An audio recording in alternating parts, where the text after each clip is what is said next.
যাদের এখানে দাফন করা হয়েছে তাদের কিন্তু অনেকে শনাক্ত করা যায় না।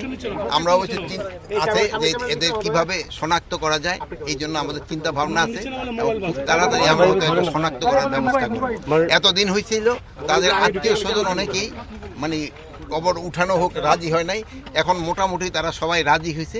যদি তারা সবাই রাজি হয়ে যায় আমরা তাদের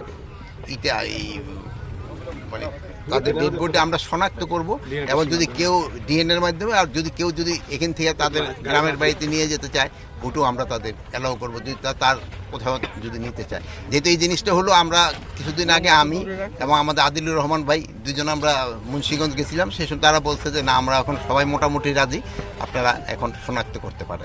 এখন ওনারা যদি সবাই রাজি হয় আমরা শনাক্ত করে দেবো। শুরু সময় লাগবে না, সবাই যে সময় রাজি হয়ে যাবে সে সময় আমরা। উপদেষ্টা এখানে বিষয়টা হচ্ছে যে আপনারা বলছেন শতাধিক কবর, মানে বলা হচ্ছে শতাধিক লাশ আছে, নির্দিষ্ট করে এখন পর্যন্ত পেয়েছেন কিনা, কতগুলো আসছে? এখানে একটা সংখ্যা 114টা আমরা এখন পেয়েছি, 114 জন। এই যে গণহত্যা হলো, গণহত্যার এক বছরে এখন বিচার প্রক্রিয়া আসলে কত না, বিচার প্রক্রিয়া চলতেছে, বিচার প্রক্রিয়া তো চলতেছে, কিন্তু আমার হলো একটা অনুরোধ, এখনো ধরাছোঁয়ার বাইরে রয়ে গেছে।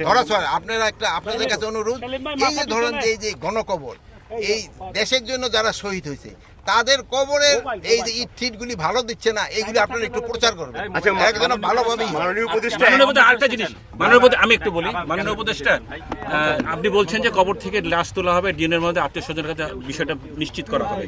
এদের ক্ষেত্রে পোস্টমর্টম হয়নি, মামলা তদন্ত প্রক্রিয়াধীন আছে, এইটা কি পর্যায়ে? এদেরকে লাশ তোলার পরে কি পোস্টমর্টম হবে?